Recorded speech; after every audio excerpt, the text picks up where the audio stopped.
is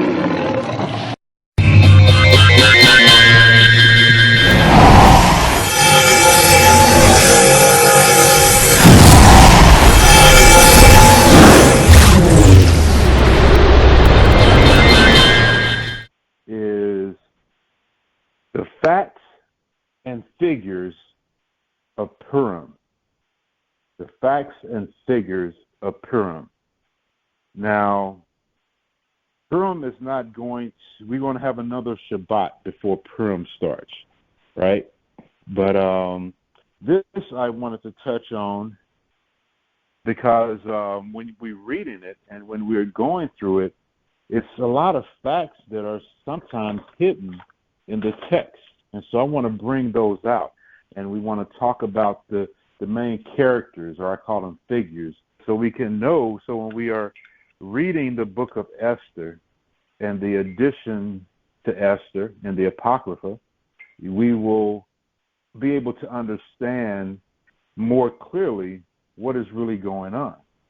And there's a lot that's going on in this. As I was mentioning before we started, that when I was getting to the lesson, I was learning so much.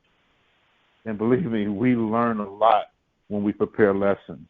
And it is such a beautiful experience to learn and then to be able to share what you've learned, that others may get a benefit from it also. Go to Colossians chapter 3 and verse 17. All right? This is Colossians chapter 3, verse 17. And this is what we set the table with right here. This is the table that we sit from. And we read it. Colossians 3:17 says, "And whatsoever you do, whatever you do in word or in deed, do all by Hashem Hamashiach Yahushua." That's in the name of Hamashiach Yahushua, giving thanks the Most High and the Father by Him. By Him is Yahushua.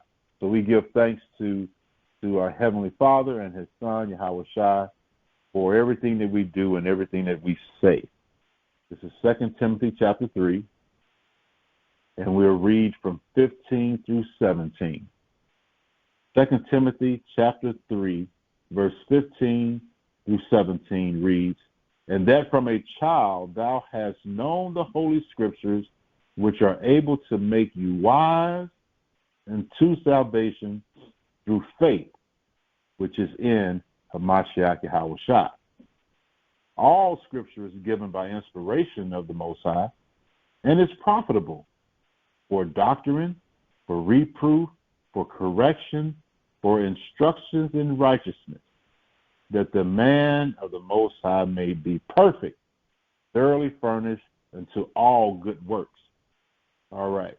So that's what we are looking to gather from this class, is letting these scriptures give us some inspiration so we can understand more about the character, the name of the Most High. Let's go to the book of Esther. Esther chapter 9, verses 26. And it reads, "Wherefore they call these days Purim, after the name of Pur." Okay, remember that. After the name of Pur. "Therefore, for all the words of this letter, and of that which they had seen concerning this matter, and which had come into them, the Jews ordained and took upon them and upon their seed and upon all such as joined themselves unto them, so as it should not fail, that they would keep these 2 days according to their writing and according to their appointed time every year. And that these days should be remembered and kept throughout every generation," that's us, "every family, every province, and every city. And that these days of Purim should not fail from among the Jews, nor the memorial of them perish from their seed. Okay? Now, let's look at Pur that was mentioned in verse 26. And we're going to, for those who like scholarship and those like to research things, you may find this class interesting. So let's start with the word Pur, P-U-R. And in the Hebrew, the word is Hebrew word 6332, and it's pronounced the same way, Pur, P-U-R. Now, what pure means is it's like lot, not the individual lot, but like lot, like a way of choosing things, and we'll get into that in a second. But that's the meaning of it. And the actual Purim is actually the name that is represented for the actual feast that we just read about. That's what they call it. And they got the name arrived from the actual word for lot. Now, let's go to the book of Leviticus, chapter 16. Leviticus chapter 16. Leviticus chapter 16. And we're going to take a look at the word lot. Because this word Purim, the word pur, it has a different origination than Hebrew. Even though it means lot, there's a different word in Hebrew for the same word and the same meaning of that word. Okay, they had just came, pur is a Babylonian word. And our people picked that word up because they were in Babylonian captivity. And then they came into the Persian and Mede captivity, which we're reading in the book of Esther. And so that was a borrowed word, pur. But in the Hebrew tongue, it was different, but it had the same meaning. Let's take a look at a couple examples. Let's look at Leviticus chapter 16, 5 through 11. This is Leviticus chapter 16, verses 5 through 11. Verse 5 reads, and just so you know, this is Moses and Aaron getting instructions from the Most High on how to do certain sacrificial offerings. Verse 5 says, and he shall take of the congregation of the children of Israel 2 kids of the goats for a sin offering, and 1 ram for a burnt offering.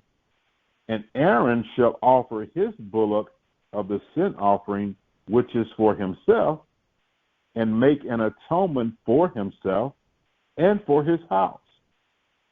And he shall take the 2 goats and present them before the Most High Yahweh at the door of the tabernacle of the congregation. And Aaron shall cast lots. You see that? Aaron shall cast lots upon the 2 goats. 1 lot is for the Most High, and the other lot for the scapegoat. And this is where the word scapegoat come in from. Check it out. Verse 9. And Aaron shall bring the goat upon which the Most High Yahweh's lot fell, and offer him for a sin offering. But the goat on which the lot fell to be the scapegoat shall be presented alive, Most High, to make an atonement with him, and to let him go for a scapegoat into the wilderness. That's where we get that word scapegoat from. Verse 11. And Aaron shall bring the bullock of the sin offering, and shall kill the bullock of the sin offering, which is for himself. So we are not getting into the details of the offering, even though the scriptures do quite well at that. We are just looking at that casting lot. And let's look at it in the Hebrew. You will find in Hebrew word 1486 is the word. And for Lot, it is pronounced Goral. Goral. Goral. That is the equivalent to the Babylonian borrowed word called pur, which also means stones, right? So it's the stones and casting stones, and it's like some people say it's like dice. Some people say it's like different coins or coin-like stones that have writings on them. So when they fall, they fall. And we'll go into the meaning of that because, again, Purim, we're trying to get the understanding of why is it called that? What is involved in that act of Purim? Casting lots. Let's go back to the word goral. That is a masculine noun. Okay, so the lot itself is a noun. But when you casting lot, that now is a verb because you're casting lot. You're doing an action. Okay? So goral is what the lots are. So Esther chapter 3, 5 through 8 reads, "And when Haman saw that Mordecai bowed not, nor did him any reference, then was Haman full of wrath." Now, we go over the story, you'll understand this better. We're not going to do that in this session, but possibly next Shabbat we'll do it before Purim starts. So Haman saw that Mordecai, he didn't bow down.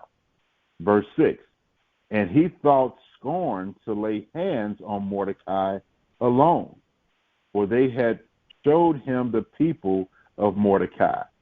Wherefore Haman sought to destroy all the Jews that were throughout the whole kingdom of Ahasuerus," which is also called Xerxes. We'll get to that shortly.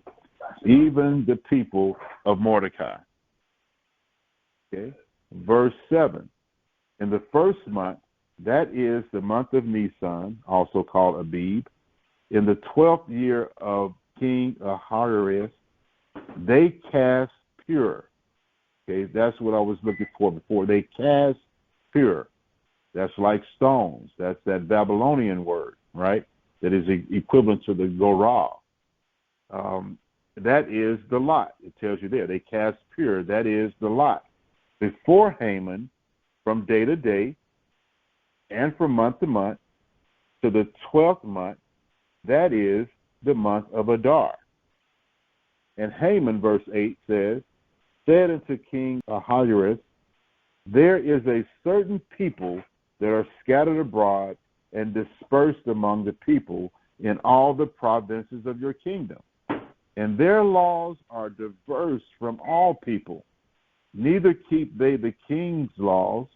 Therefore it is not for the king's profit to suffer them," or suffer means allow, to allow them.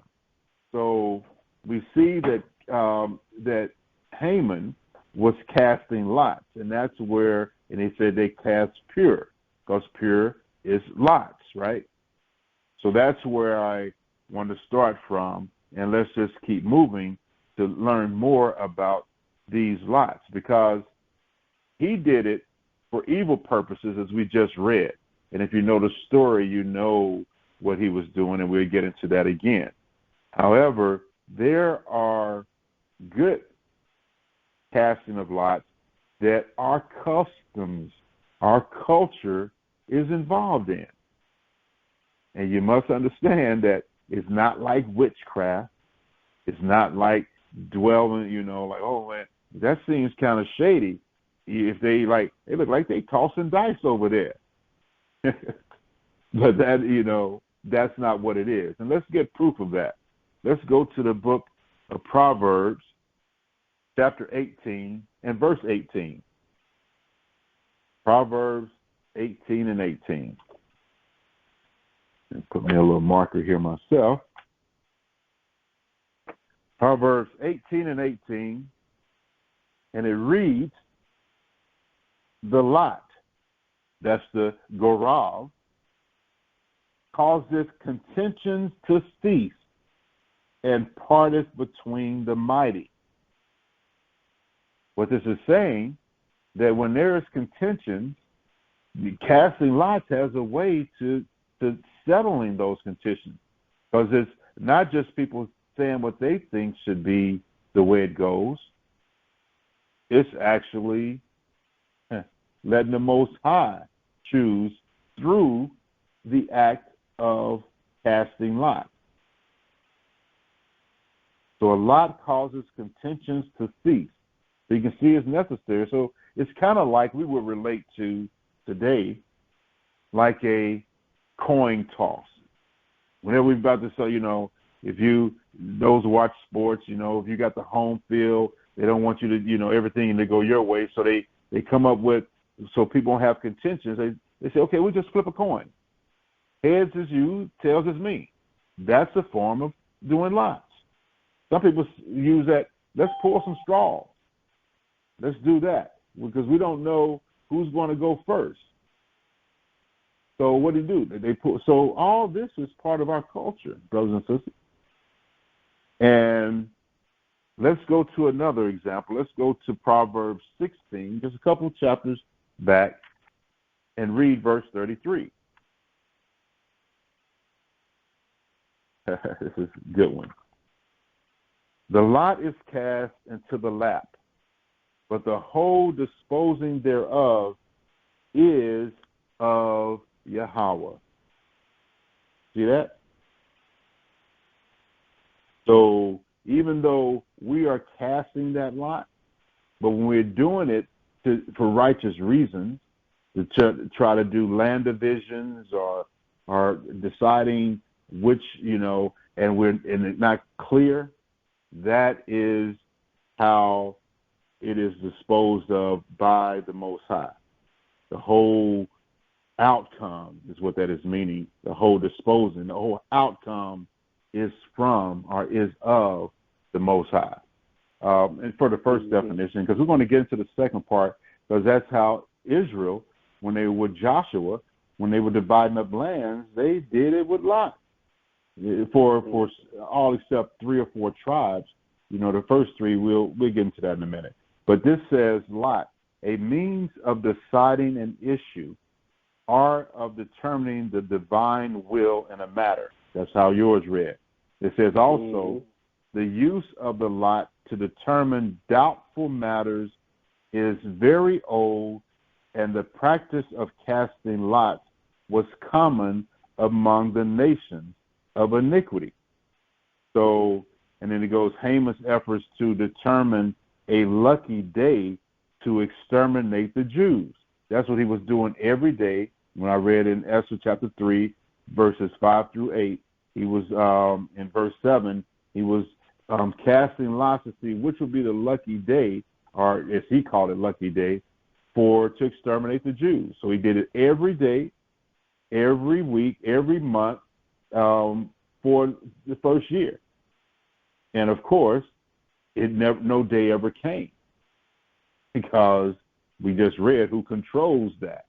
So anyway, that's why I want to bring out that definition of how it's brought out in the Zondervan. Let's go back to scriptures real quick. Let's go to, as we see in Proverbs 16:33, the lot is cast into the lap, but the whole disposing thereof is of the Most High. Let's go to the only time we're probably going to go to the New Testament is Acts chapter 1. And there's plenty of lots, casting of lots that are mentioned throughout the Bible, Old and New. We just don't have the time to cover them all. So let's just go to Acts chapter 1, verse 23 through 26. Okay? This is Acts chapter 1, 23 through 26. It reads, and they appointed 2, Joseph, called Barsabas, who was surnamed Justus, and Matthias. And they prayed and said, Thou, Most High, which knoweth the heart of all men, show whether of these two you have chosen. Verse 25, that he may take part of this ministry and apostleship, from which Judas by transgression fell, that he might go to his people. So we see they're trying to replace and get the 12th apostle, because there were 12 to start with, but we know Judas got dismissed prior to Passover. And so now, after the fact that Yahushua has now went back and sat on the right hand, they had to replace, or they felt the need, but they had two candidates, and they didn't know which one would be the right one. Can you imagine that? This is like going on an interview panel. If you're on an interview panel and you got all these great people who interviewed, and it's like, but we only got one position. And this person had this. Oh, this person was this way. How do we choose which one's going to be the best one? We don't want to choose the wrong one, and he end up quitting next week, and we lost two of them. So how do we choose? This is the dilemma that they were faced with, trying to select the next apostle. Let's look at verse 26. And they gave forth their lot, and the lot fell upon Matthias, and he was numbered with the 11 apostles. So you see how they're using this, even and it's more casting of lots when we talk about garments and things of that nature. But let's go to the book of Joshua. And we're going to read verse 6 through 10, and then we're going to skip to the last verse of the chapter. Joshua 18, verses 6 through 10, and then we'll skip down. Verse 6, you shall therefore, describing the land into 7 parts, and bring the descriptions hither to me, that I may cast lots for you here before Yahweh our power.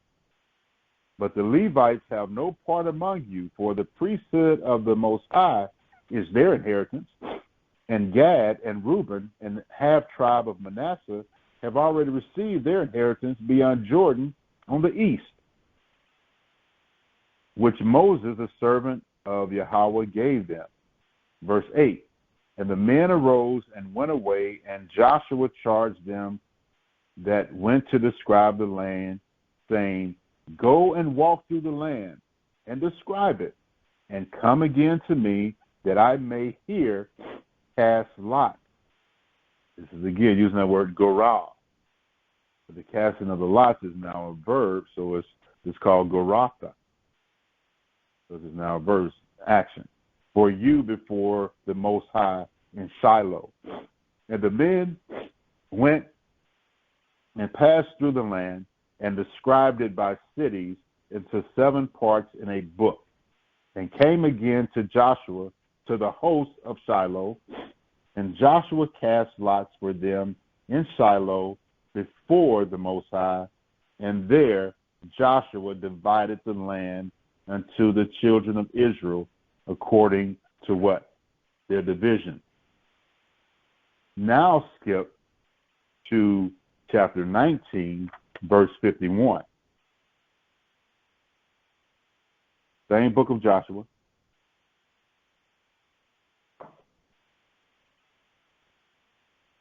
Chapter 19, 51.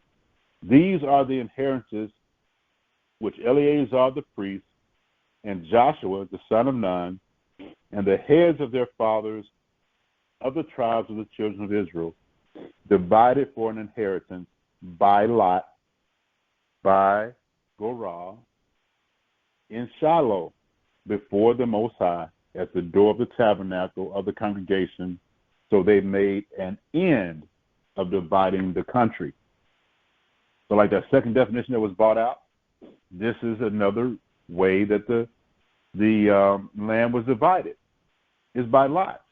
Everybody went out and they looked at the land and they made, this is this, blah, blah, and, and they brought all that information back.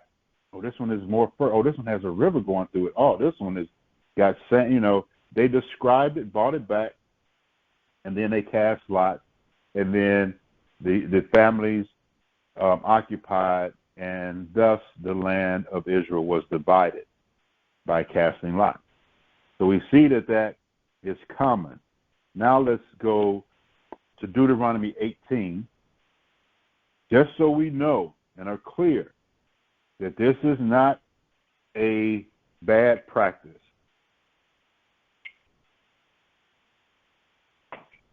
Deuteronomy 18, verses 9 through 14. Deuteronomy 18, verse 9. It reads, when thou art come into the land which the Most High thy power you, thou shalt not learn to do after the abominations of those nations. And we saw in the definition, pause there for a second, that this practice was practiced by other nations, right? We read that in the definition that we got. So, and we know the word pure comes from Babylonian, but we also know that the Hebrews practiced that same act. But notice the key word, do not learn to do after the abominations. So that's what you protect yourself from. So obviously, if we are doing it and the Most High is participating in it, it's not an abomination, right? But let's see, what are the abominations? Verse 10, there shall not be found among you anyone that maketh his son or his daughter to pass through the fire, or that uses divination, or an observer of time, or an enchanter, or a witch. You see that? Verse 11, or a charmer, or a consulter with familiar spirits, or a wizard, or a necromancer. For all that do these things are an abomination unto the Most High. And because of these abominations, Yahweh thy power will drive them out from before thee. So you see there, let me keep reading. Verse 13, thou shalt be perfect with the Most High thy power. For these nations which you shall possess hearken unto observers of times and unto diviners. But as for thee, the Most High thy power has not suffered or allowed you so to do. So you see there's a difference. I want to just bring that out because it puts it all there together. Whenever you're trying to decide a matter, remember what King Saul did? Saul went against the prophet's advice and against the scriptures or his direction and instructions that was in Deuteronomy that he knew all about. And he went to what? They call it the witch of Endor, the soothsayer, a person who can bring up familiar spirits. That was forbidden. He would have been better off casting lots. You see there that in verse 10, that even though we do as other nations, it's talking about the abominations. And it's listing, as it said in verse 12, for all that do these things are an abomination. So that's what we have to be clear on. So if you're trying to find out what to do and say, oh, let's go to this palm reader. Let's play with these tarot cards. Or let's go and read this horoscope. That's the wrong way. That's the abomination. The right way is, if you're in that spot, is casting lots. That's our culture. That's what's been permissible. It is not an abomination. And it's another example, too, of it's called the Urim and the Thummim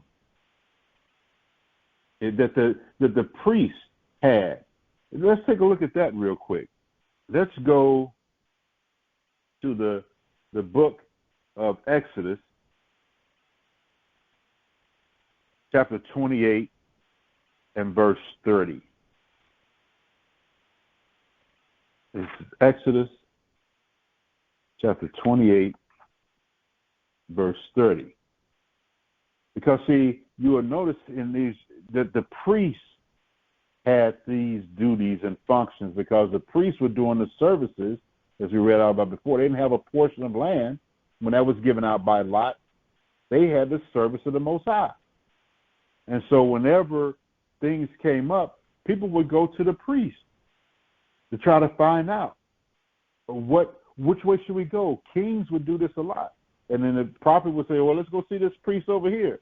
And then he would do his thing, whether it was casting lots or it was doing what we're about to read in Exodus chapter 28, verse 30. It says, and thou shalt put in the breastplate of judgment the Urim and the Thummim, and they shall be upon Aaron's heart when he goeth in before the Most High Yahweh. And Aaron shall bear the judgment of the children of Israel upon his heart before the Most High continually. So you see how, and when you do more reading on it, we're not going to get into it all because that's not part. I'm just trying to show you that there were things that people that's looking at it may think, that may be some kind of witchcraft. But we'll see the difference between that and what Haman was trying to do and what the other nations use as finite information is different, even though it may give an appearance of being the same. And so we can know the difference on what to do when we're in situations when we're trying to decide. I have used it many times, casting lots, to make decisions. And every time it has been a great outcome. That's a testimony. But let's go to the book of Nehemiah, chapter 7. Nehemiah chapter 7. And this event here, Nehemiah, is when they were keeping a genealogy, because we, as Hebrews, until they stole our stuff, and they got all genealogy in my opinion, in the bottom of the Vatican right now, in the basement, all our records when they ransacked the temple, when the Romans did that. But we had very good records. But whenever someone's name was not found in the records, there was a process of finding out if this person was legit or not. In this case, they're looking for the priest class in Nehemiah, right? In Nehemiah, they're trying to, all this chapter, before we get to 64, is all talking about the records of who was who, because it was important. They were set apart people in Israel for priestly duties. So this had to be from the tribes of Levi. Just like Judah, that's set apart for what? The kingship. Let's get into it. This is Nehemiah chapter 7, verse 64. These sought their register among those that were reckoned by genealogy, but it was not found.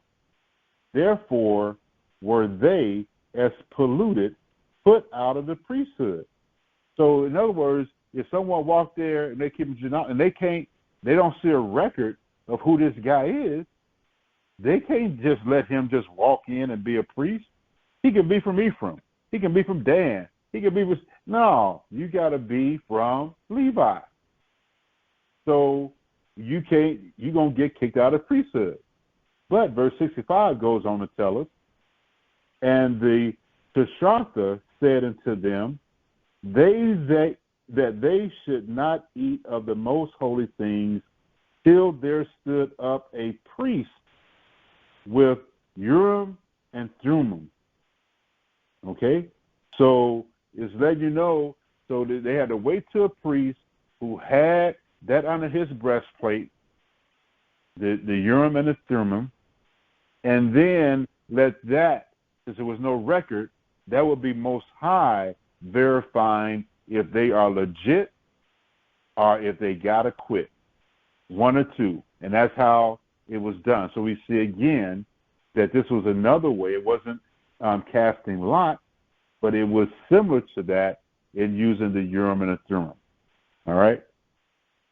So that gives us some insight on Pur compared to Goral, which is the same word that we're using other than Esther. Esther's the only one that used the word Pur, that borrowed word from the Babylonians, but it means the same as Goral in the Hebrew. Let's go now back to the book of Esther, chapter 1. 3 pages over. And let's look at some of the figures that are brought about. We're going to Esther chapter 1, verses 1 through 3. Esther chapter 1, 1 through 3 reads, Now it came to pass in the days of Ahasuerus, this is Ahasuerus, which reigned from India even unto Ethiopia, over 127 provinces, that in those days, when the king Ahasuerus sat on the throne of his kingdom, which was in Shushan, the palace, in the 3rd year of his reign, he made a feast unto all his princes and his servants, the power of Persia and Media, the nobles and princes of the provinces being before him. So this is setting the stage for the book of Esther. We see that we have some figures we're going to look at. Let's look first at this Ahasuerus. His name is also Xerxes. That's spelled Xerxes. And we're going to show how that is a saying. Now, he is now in charge of what the Babylonians were in charge of. He was in charge all the way from India, which is east, all the way going west into Africa and extending toward what is now called Europe. So he had a vast territory that in all the provinces he was in.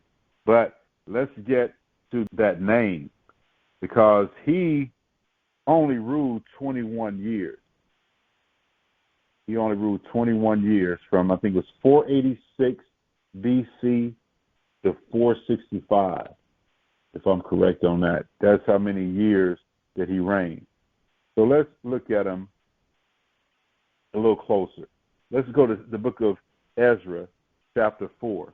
Ezra chapter 4, verses 3 through 7. And it reads, But Zerubbabel and Jeshua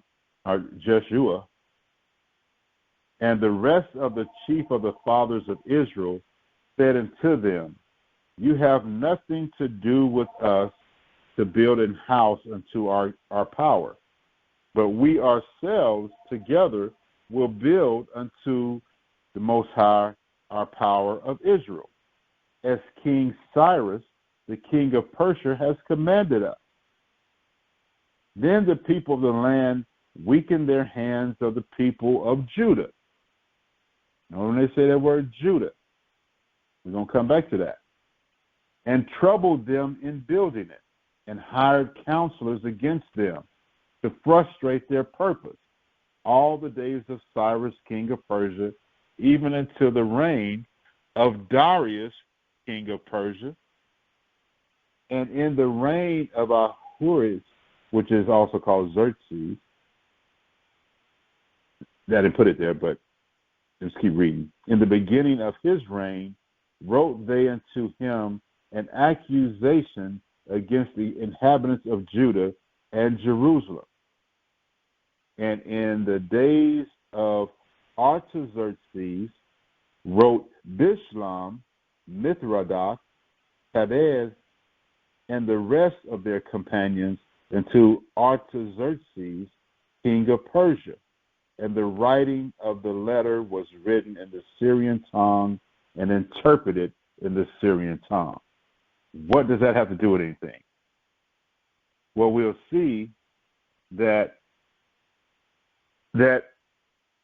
why do we know his name was Xerxes is given right here. His son was, when I say Xerxes, which is called Ahasuerus, who we're mentioning in Esther, we're going back to see that he is also called Xerxes. Because his son, he was a successor to him, as it is mentioning right here in verse 7. It says, in the days of Artaxerxes wrote Bishlam, and it goes on. But you see that he succeeded his father, which was Ahariah, right? And even though his name didn't have Xerxes in it, it is scholarly known that he is definitely the same as Xerxes. They're the same individual in the Bible dictionary, in here, and also this evidence from Scripture that his son started his reign after his father, and his name was Artaxerxes. So he uses part of his name in that. If you have the Zonderons again, could you bring out Darius? Because we see Darius that's mentioned here as we just read in verse 5 when it says, and hired counselors against them to frustrate their purpose all the days of Cyrus, king of Persia, even until the reign of Darius, king of Persia. If you...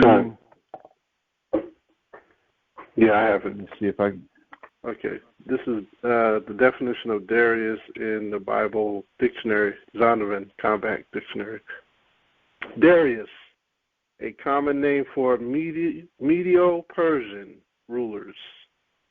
Darius. Say that again. That's the part I want. That is a big part. Darius, a common name for Medo-Persian rulers. Like Caesar. That's what I want. Exactly.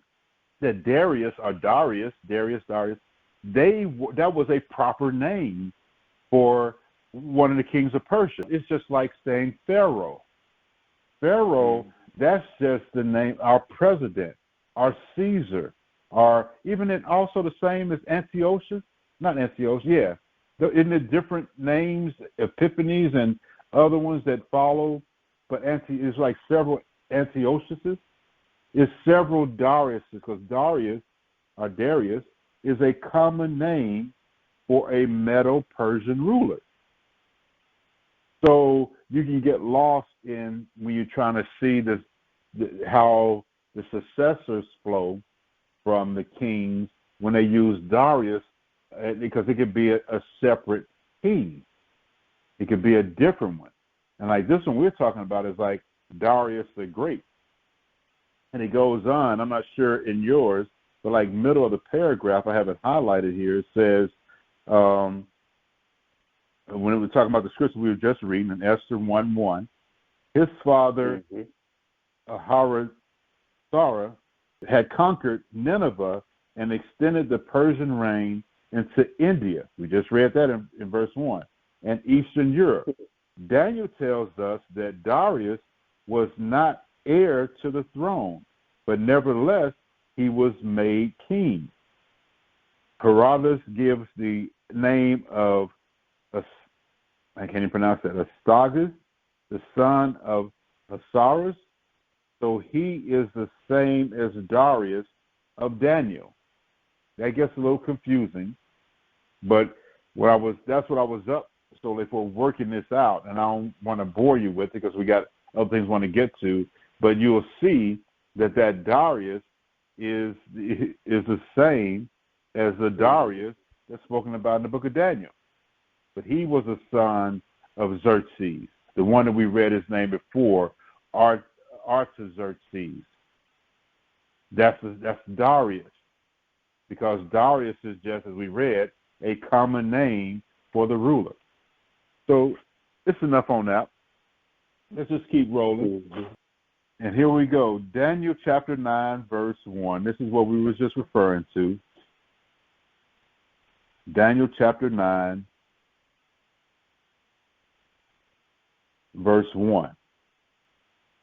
9 verse 1 says, in the first year of Darius, the son of Ahasuerus.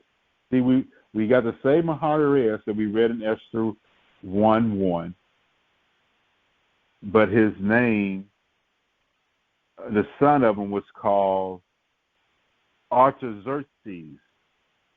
Remember we went to that? So now it says the first year of Darius, the son of Ahasuerus. So you probably say, well, that's a different one. That's an error. No, that's the same person, just called Darius because he's a ruler. Let me just keep reading. Of the seed of the Medes, which was made king over the realm of the Chaldeans. And then Daniel goes on. So that's what it's saying. That's the same one that we're reading in Esther 1, and the same one. So let's keep going. Let's go to Daniel chapter 5. This is Daniel chapter 5, verses 29 through 31. Then commanded Belshazzar, and they clothed Daniel with scarlet, and put a chain of gold about his neck, and made a proclamation concerning him, that he should be the third ruler of the kingdom. In that night was Belshazzar, the king of the Chaldeans, he was slain. And Darius, the Median, took the kingdom, being about 62 years old. In other words, he was about what? 62? Let's go to chapter 6 and read 1 through 5. It pleased Darius to set over the kingdom 120 princes, which should be over the whole kingdom, and over these 3 presidents, of whom Daniel was the first, that the princes might give accounts unto them, and the king should have no damage. Then this Daniel was preferred above the presidents and princes, because an excellent spirit was in him, and the king thought to set him over the whole realm. This is our Daniel. Verse 4. Then the presidents and princes sought to find occasion against Daniel concerning the kingdom, but they could find none occasion nor fault, forasmuch he was faithful, neither was there any error or fault found in him. And what did the heathen know how to do at that point? Let's see in verse 5. Then said these men, we shall not find any occasion against this Daniel, except we find it against him concerning Torah, the law of his power. That's how they've been getting us ever since. They find out, we just get them and start eating some pork and enjoying it. That's the fault right there. They don't even know it. If we can find them and just have them celebrating in all these fake holidays and don't even know about the ones in the Torah, we got them. I mean, the list goes on. And that's the same way. Every time we see our brothers fall, whether they're great, it's mentioned in scriptures, are they just like us? Our fault is the heathens know how to have us to break the law. This is Esther 1, verse 2.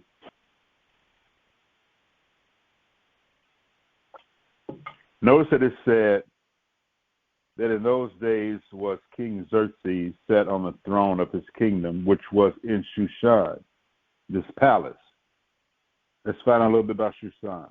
So Shushan means lily. Okay? Shushan. And if we go, I'm going to go to a book here to let you know about Shushan. This is the actual book I'm reading from, is the lexicon. So you can see what this Shushan, when they talk about this palace, is all about.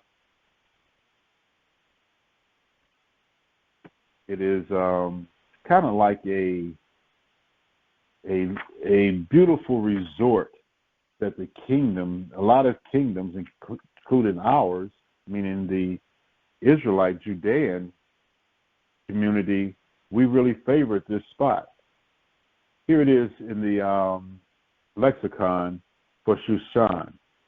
The feminine noun version of Shushan means a lily or any lily-like flower. Okay? And the other one, when it's a proper noun like it is here, it is called in the Greek Susa, S-U-S-A. That's how they say it in Greek, Susa, for Susan. It is a winter resident of Persian kings. So if you looked at a map, right above the Persian Gulf, it's a beautiful area between India and Africa. Right smack dab in the middle of the Persian Empire, they had this place called Shushan that had beautiful flowing rivers, streams, and a lot of flowers, namely lilies. That's where it got the name from. A lot of people say those are the lilies of the Most High because he loves himself some lilies. And let's look at that. Let's go to Hosea 14.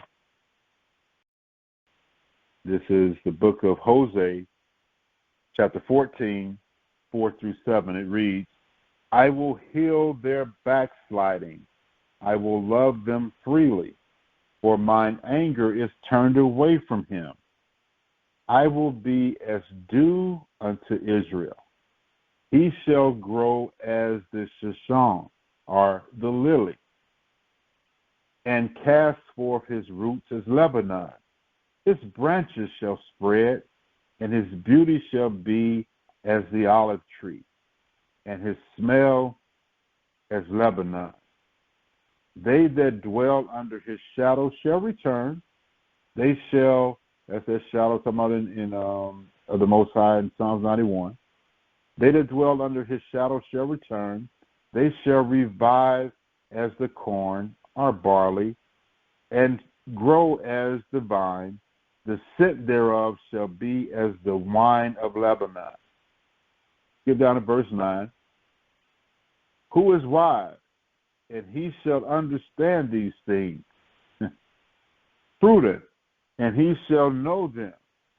For the ways of the Most High are right, and the just shall walk in them. But the transgressors shall fall therein. Song of Solomon. And the reason I'm reading this is because when we go to the next verses, you'll see a lot clearer what this is talking about when it says, who is wise, and he shall understand these things, when it's just say that in Hosea the prophet, because he's prophesying. Song of Solomon 2, verse 1. I am the rose of Sharon and the lily of the valley. As the lily among thorns, so is my love among the daughters. Skip down to verse 16. My beloved is mine, and I am his. He feedeth me among the lilies. Shum. Let's go to chapter 4, verse 5, same book. This is one my little managed brother used to like to read all the time. It says, thy two breasts are like two young roes that are twins, which feed among the lilies. Let's go to chapter 6, same book, verse 2. My beloved is gone down into his garden, to the beds of spices, to feed in the garden, and to gather lilies.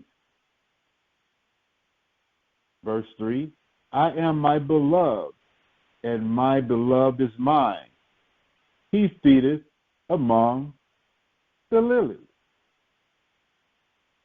Let's go to chapter 7, verses 2 through 3. Thy navel is like a round goblet, which wanteth not liquor. Thy belly is like an heap of wheat set about with lilies. Verse 3, thy two breasts are like two young roes that are twins. This is something. Nehemiah chapter 1, verse 1. Nehemiah 1 and 1. The words of Nehemiah, the son of Hakaliah, and it came to pass in the month of Chislev. By the way, that's the 9th month, which is a start of winter. And guess where Nehemiah is at? Chislev, in the 12th year, as I was in Shushan, the lily, the palace. Now, people frequent the palace. It's going to make sense in a second. Let's go to Daniel chapter 8. Daniel chapter 8, verses 1 and 2. When Daniel was having that vision of the ram and the goat, in the 3rd year, this is Daniel chapter 8, verse 1. In the 3rd year of the reign of King Belshazzar, a vision appeared unto me, even unto me, Daniel, after that which appeared unto me at the first. And I saw in a vision, and it came to pass when I saw that I was at Shushan, the lily, in the palace, which is in the province of Elam, and I saw in a vision, and I was by the river Ulai. Esther chapter 2, verses 5 through 7. It reads, now in Shushan, the palace, there was a certain Jew whose name was Mordecai, the son of Yair, the son of Shemal, the son of Kish, a Benjaminite. Remember that. Who had been carried away from Jerusalem with the captivity which had been carried away with Jeconiah, the king of Judah, whom Nebuchadnezzar, the king of Babylon, had carried away. And he brought up Hadassah, that is Esther. Hadassah is the Hebrew name. Esther is the Persian name. His uncle's daughter, for she had neither father nor mother, and the maid was fair and beautiful, whom Mordecai, when her father and mother were dead, took for his own daughter. Okay? Let's look at that a little closer. First of all, we see they're in the same palace, right? That is a resort, if you would, for the Persian kings, but it's also a place where the Jews hang out, as we saw from the prophet who writing there. And we know that we are often considered the Most High's his treasure, and we know how he's fond of lilies. And so when you put those in the context, this has more to the bone, more meat on this bone that we should look at. But let's look at and correct something that people, when they say Jew, that word Jew in the language, when you put this in Hebrew, it don't say Jew.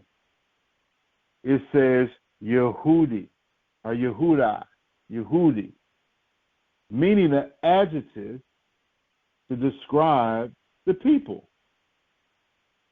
It does not. It does not. It has never, that I've found in the Scripture, represents all the 12 tribes of Israel. In this case, it doesn't represent Judah and just the people who are born of Judah. No, because we see that Mordecai was a Benjaminite. So therefore, we must conclude that when this term is used, it is representing those from the southern kingdom.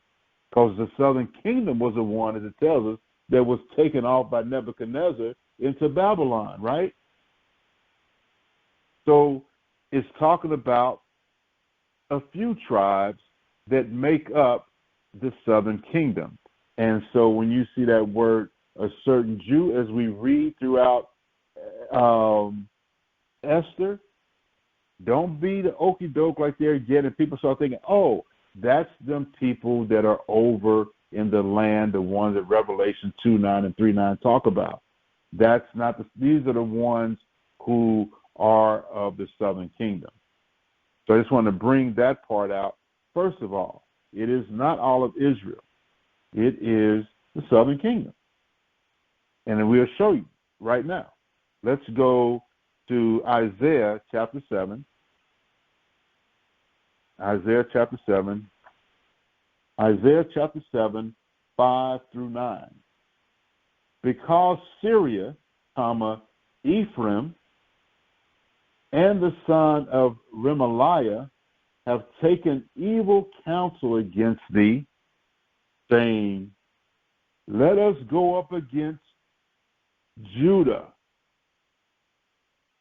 and vex it, and let us make a breach therein for us, and set a king in the midst of it, even the son of Tabeah. Crazy. Verse 7, thus says the Most High Power, it shall not stand, neither shall it come to pass. So he pretty much shut that idea down quick, that Ephraim, which is representative of the southern tribes, who were the northern tribes, that is, who were inhabitants, and their capital was Samaria. Let's keep reading. Verse 8, for the head of Syria is Damascus, and the head of Damascus is Reason. And within 65 years shall Ephraim be broken, that it be not a people. That's what it talked about in Hosea, chapter 1 and chapter 2. Let's keep reading. The head of Ephraim is Samaria, and the head of Samaria is Remaliah's son. If you will not believe, surely you shall not be established. So when I looked at that, this separates where you know that it's talking about the kingdoms, the northern tribes, and versus the southern tribes. As you see that even the southern tribes is trying to go together with Syria and go against its own brother so they can get them a little spot in there. And the Most High shut it down. But more than that, we see what we're about to look at right now. Who is Remaliah's son? Let's go to 2 Kings chapter 15. 2 Kings chapter 15. Chapter 15. And I'm going to read, let's see, 25. So 23 through 28. This is 2 Kings 15 and 23. In the 15th year of Azariah, king of Judah, Pekahiah, the son of Menahem, began to reign over Israel, where? In Samaria, and reigned 2 years. And he did that which was evil in the sight of the Most High. He departed not from the sins of Jeroboam, the son of Nebat, who made Israel to sin, but Pekah, the son of Remaliah, So now you know who the son of that it was referencing to. That's Pekah, the son of Remaliah. A captain of his conspired against him and smote him in Samaria, in the palace of the king's house, with Argob and Uriah, and with him 50 men of Gileadites, and he killed him and reigned in his room. So you can see how wicked Israel in the northern kingdoms are. They killed their own king. Here we go, verse 26. And the rest of the acts of Pekahiah and all that he did, behold, they are written in the book of the Chronicles of the kings of Israel. Verse 27.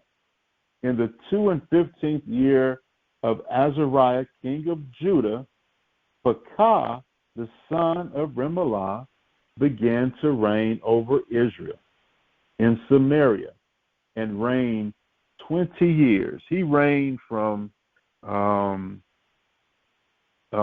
year is not that important. And he did that which was evil in the sight of the Most High. He departed not from the sins of Jeroboam, the son of Nebat, who made Israel to sin. So you see who he is. So going back to Esther, and Isaiah, Esther, let's look at Mordecai. Let's look at Mordecai. We only have a few more scriptures to go. Let's look at Mordecai. But before we go to Mordecai, can I get someone to look up in a dictionary, preferably somebody besides Oxymal 1,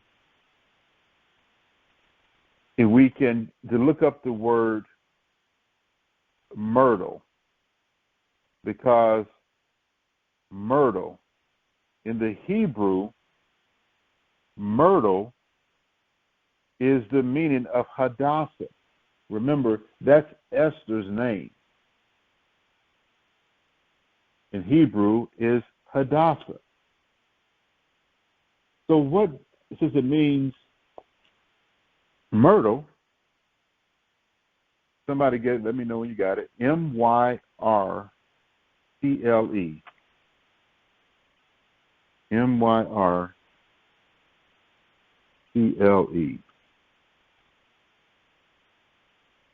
And if I get to it before you do, I'm going to go ahead and read it for the sake of time.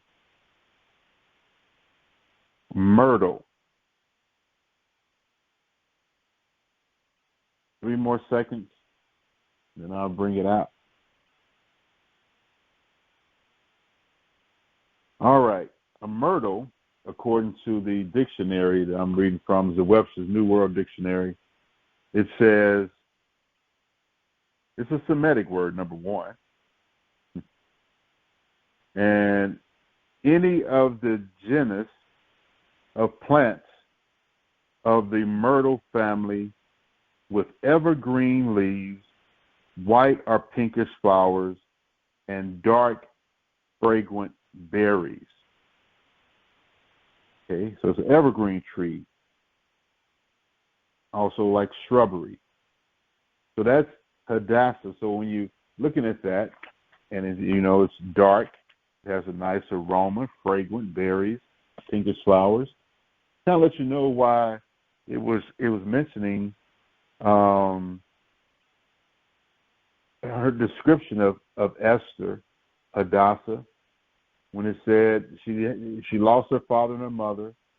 She was with her cousin Mordecai when her father and mother passed away, her uncle's daughter.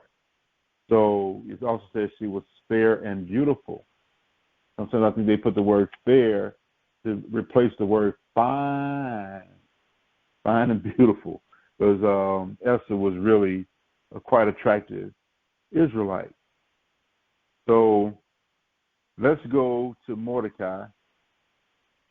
And again, Esther, by the way, is a Persian word, and it means star, a star. And if you say Esther, it's like a star in Persian language, just so you know. Esther means star, Hadassah, her Hebrew name, means myrtle. Okay. Just for scholarship. Let's go to Mordecai right now. Let's go to the book of Ezra, chapter 2, verses 1 and 2, to talk about Mordecai and how he got to be in Shushan and with a lot of Israelites. And this is something I learned. Ezra chapter 2, verse 1 and 2, it says, "Now these are the children of the province that went up out of captivity, of those which had been carried away, whom Nebuchadnezzar the king of Babylon had carried away unto Babylon, and came again unto Jerusalem and Judah, every one his city." So we see what's going on. They were taken to Babylon, and after the kingdom was overtaken by the Medes and the Persians, they're now in the control of the Medes and Persians, but they headed to a different place.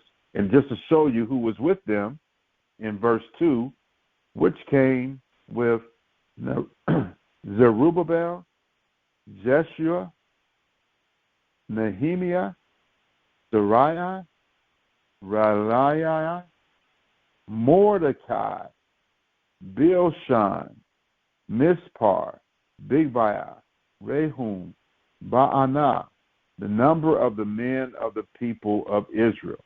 So I just want to show you, this is where Mordecai, so you can see how he got to where he is. Jerusalem and Judah, which is a southern kingdom, that's who made up a lot of that population. So when they're saying the word Jew in Esther, they are right on point, because that's who occupied that area. So let's now go to Esther. We're going to cover this last character. We're going to spend very little time talking about him because he's not really worth the time. But we got to touch on something, and we can look at King Saul and shaking our head. But he was Israelite. It's a brother that we love. Esther chapter 3, verse 1 and 2. Esther chapter 3, verse 1 and 2 says, "After these things, the king Xerxes promote Haman, the son of Hammedatha, the Agagite, and advanced him, and set his seat above all the princes that were with him. And all the king's servants that were in the king's gate bowed and reverenced Haman, for the king had so commanded concerning him. But Mordecai bowed not, nor did him any reverence, that is. Now, and I started in this chapter, Esther chapter 3, but that's where we're going to end, on Haman. Haman, wow. This is something, man. Let's go to 1 Samuel chapter 15. 1 Samuel 15, verse 8 and 9. All right, here we go. 1 Samuel chapter 15, verse 8 and 9. It says, "And he took Agag, the king of the Amalekites, alive, and utterly destroyed all the people with the edge of the sword. But Saul and the people spared Agag, and the best of the sheep, and of the oxen, and of the fatlings, and the lambs, and all that was good. And he would not utterly destroy them, but everything that was vile and refuge that they destroyed utterly." So this is, Saul had a command to kill all the Agagites, to kill all of the Amalekites. And he didn't do it. He kept the king Agag. Now, Haman is a descendant of those same people, and guess what he's doing? He's vexing and setting to kill all of the Judeans, all the Jews that were in their control. And we'll learn about all of that when we go over all of Purim, or when we read about it. And if you go to a Purim observance, you'll know what I'm talking about. Saul, as we read in 1 Samuel, he had to take out this guy, but he bought him back, the king. And now his seed is still spreading, and we see it because we're now dealing with Haman in that story, that he is part of Amalek, and they always are violent against us. Notice in the Atlantic slave trade, when Kyrie Irving and other people were saying they finance these people who's over there, the Revelation 2:9 and 3:9, they finance this. And then they want to get all haughty and holler anti-Semitic.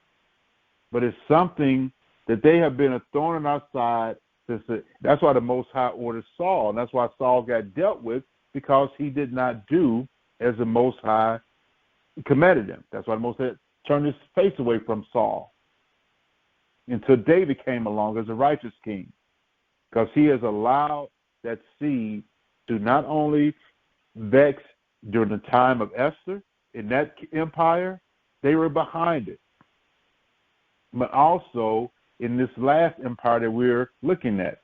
They hate the real Judean, and they will try to deal violently, like their name is, against us, as they have shown in the Atlantic slave trade financing, stealing our identity, taking it as their own, and watching us suffer in the process.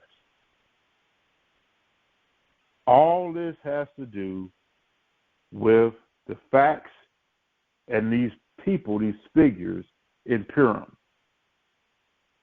So all praise to the Most High, Yahweh Ba'ashem Mashiach Yahweh Shai, for allowing us to go through this class and for you all to endure it. So,